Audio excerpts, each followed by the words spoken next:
Hello, ladies and gentlemen. This is Tough Tony here today, and I know I'm a day late, but try to bear with me here. The only reason I'm late is because I had to damn near work a double shift yesterday, almost. Thank God I didn't. I just came home to my bottle of rum, played a little bit of FIFA 12, and went to sleep. But Sunday night was TNA's final pay-per-view of the year, final resolution, and who knows, maybe this may be the last time I review a TNA pay-per-view. Who knows? I'll talk about that status of my channel in another video. But first up, of course, I looked at the card beforehand and noticed that they pulled the WWE on us. Damn near the same card from last month, and probably the month before that. So I really wasn't looking forward to it, like I am with all these pay-per-views. I'd rather sit down with low expectations and then be impressed later. First match was RVD versus Christopher Daniels again. And it was as lackluster as the first match was. I don't know if it's the fact that RVD's getting out of shape or he's just got fucking lazy, but this guy has only done one job in TNA since he's been there, and that was the fucking Crimson a couple months ago at a pay-per-view. And the fact that Christopher Daniels is always jobbing to everybody, it really doesn't help the case at all. It was pretty much RVD on top until Daniels started focusing on RVD's chest. Yeah, that's funny. Work on his chest. It really can't negate a frog splash with that. And it pretty much went Daniels doing technical wrestling on RVD. The next thing I know, Daniels was trying to do something off the top rope, and RVD pushed him down and hit him with a 5-star frog splash. Didn't even sell that his chest was hurting, mind you, and covered him for the 1, 2, 3. Yeah.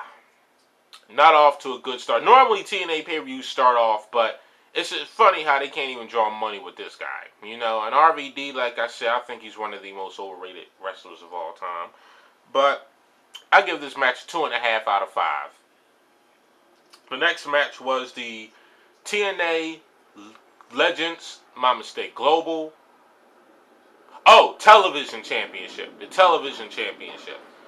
Eric Young versus the reigning champion Robbie E. The same match from last month. And it was just as bad. I don't know what it is, but Robbie E. reminds me of Zack Ryder just without the talent. I'm not saying that Zack Ryder has a lot of talent, but hey, at least Zack Ryder has a fan base now. I can't say the same thing for Robbie E. or Robbie T. or whatever. Yeah.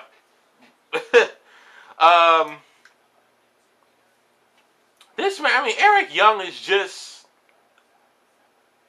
he's not fun to watch. He looks like the creepy homeless pedophile that lives down the street in anywhere USA. Fucking look like he's a Highlander or something. This match wasn't really all that good.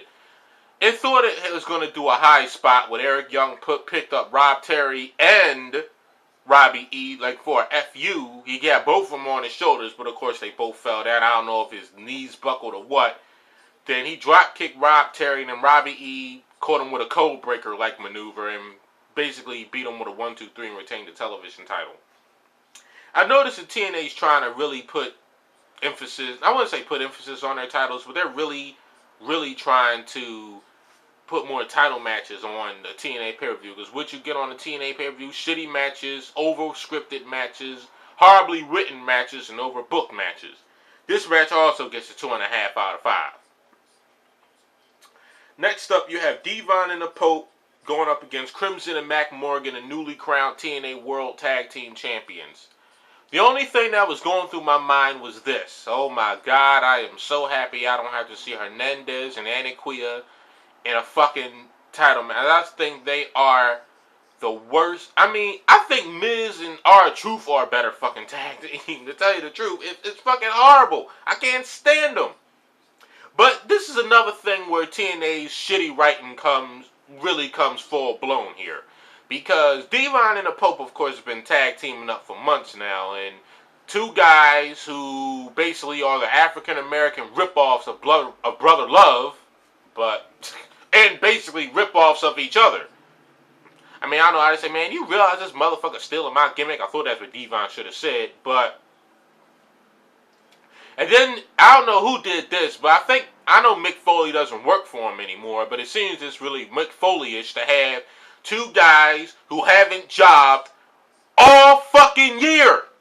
Even they haven't jobbed for like 2 fucking years. Matt Morgan and Crimson, they have that shitty ending to their match last month, and now they're tag champions. Like, who the fuck wrote that? Freddie Prinze Jr.? Oh, it's probably like Larry Zbyszko or some fucking idiot like that. But this match was actually a lot better than I'll say every tag team title match I've seen on TNA Pay-per-view all year long, but not by much.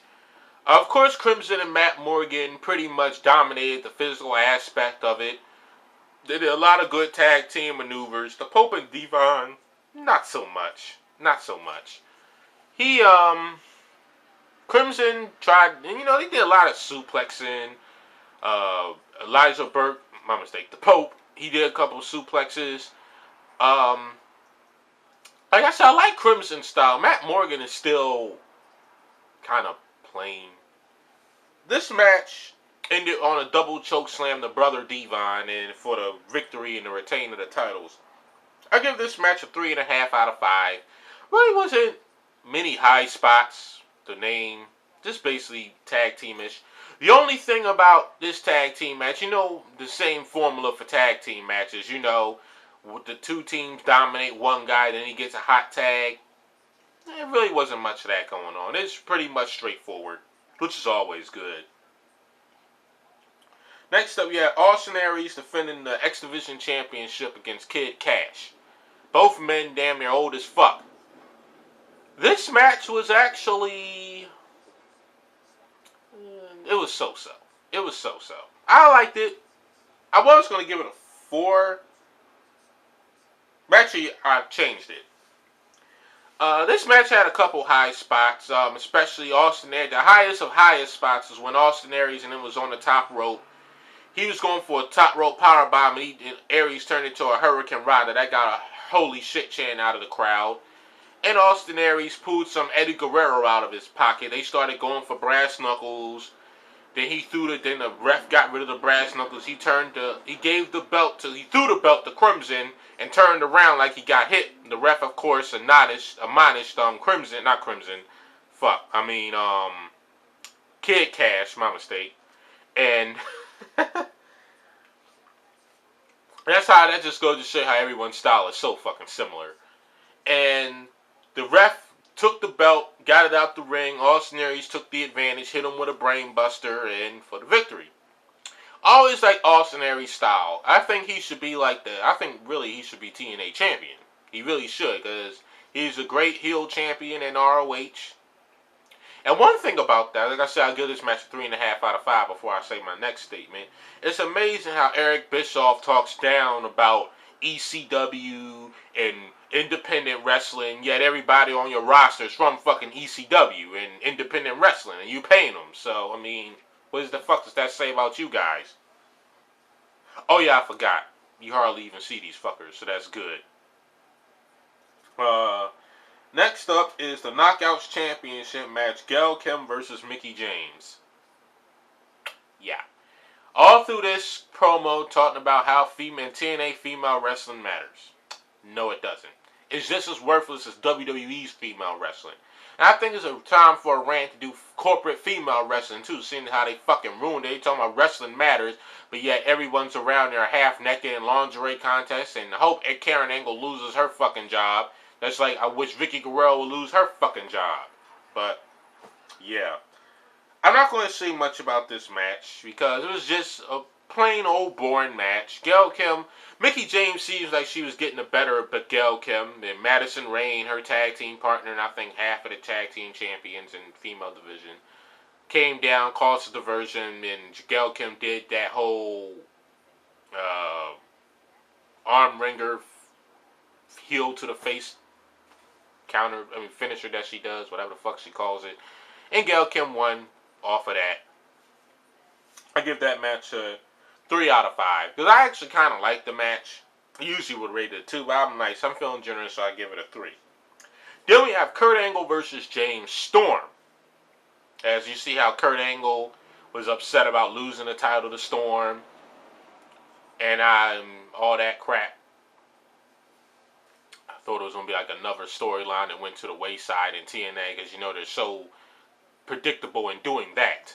But this match was actually, I would have to say, this is probably Kurt Angle's best performance all year. He had a pretty good performance against Bobby Roode when he defended the title against him. But this match was actually way better than that one. As Kurt Angle looked like Kurt Angle from the old days of yore. He looks like Kurt Angle from 04, you know, when he was awesome. Kurt, I just think he looked pretty good. James Storm, of course, battling the concussion. One spot is when James Storm had him on that fucking apron and hit him with a spiked DDT, knowing that, yeah, I may have a concussion, but you have surgically repaired necks that's been bothering you for years. This match was pretty good. Kurt popped off more than 15 German suplexes. He did a lot more wrestling in this. James Storm looked pretty good. And of course, James Storm was pretty much on the receiving end of punishment this whole entire match.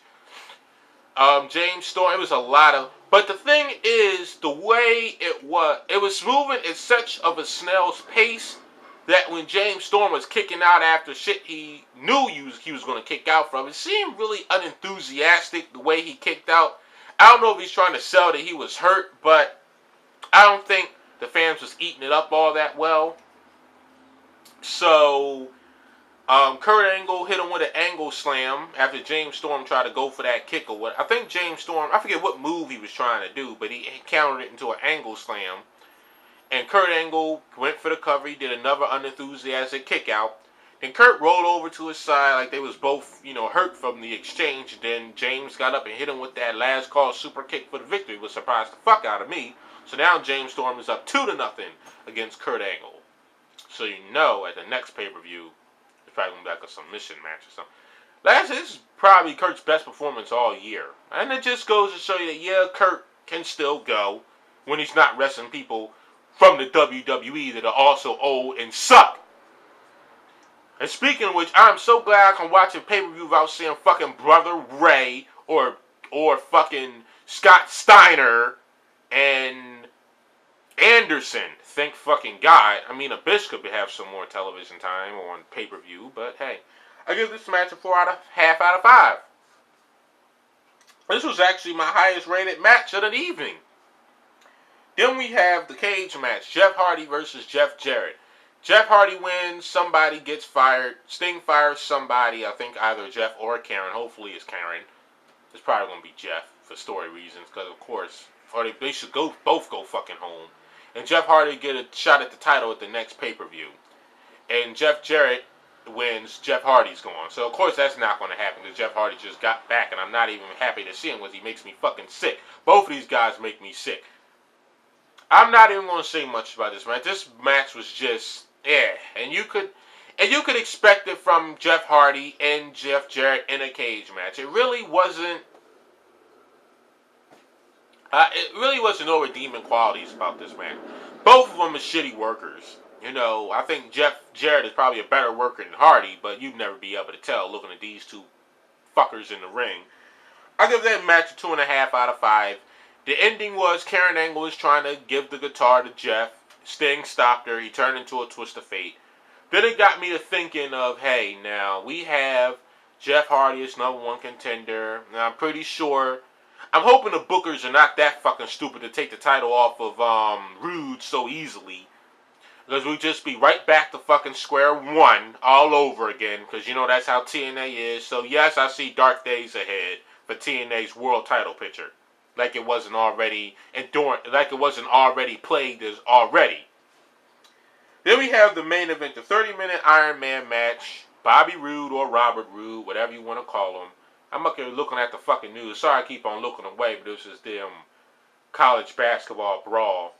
So I don't fucking know. But anyway, Roode and Styles for the second month in a row, 30-minute Iron Man match. I'm pretty much going to just go through all the falls. About 10 minutes in, Roode hit AJ Styles with a chop block back from reverse off the top rope for a pin. About 15 minutes in, Styles tapped from a figure 4. 18 minutes in, Rude tapped from a crossface. About 18 minutes in. About 20 minutes in, AJ Styles caught Rude with a small package and tied it up 2-2. About 23 minutes in, Styles hit Rude with a 450 splash, a springboard 450 splash for a 3-2, and Rude used the rope for leverage about 25 minutes in for a 3-3. And of course, the match ended with a tie. It wasn't no Styles clashes or many attempts for Styles clashes.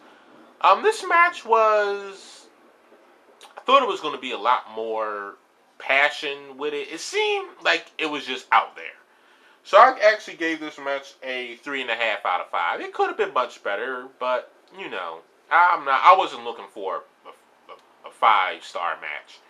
What surprised me is how no one came down to restart the match or anything like that, and Rude just walked away with the title for a tie. Styles was really nursing his knee the whole match. Styles, yeah, it could have been worked a lot better. That's all I can say. It could have been worked a lot better. It wasn't horrible, but it was far from being very good. Overall, every match was average except for Kurt's. I can't believe it. Kurt Angle had the best match on the card in my view. I mean, you know, that rarely doesn't happen during any of my reviews. So, maybe shit changes. But of course, it's TNA. Overall, the pay-per-view really wasn't all that interesting to me.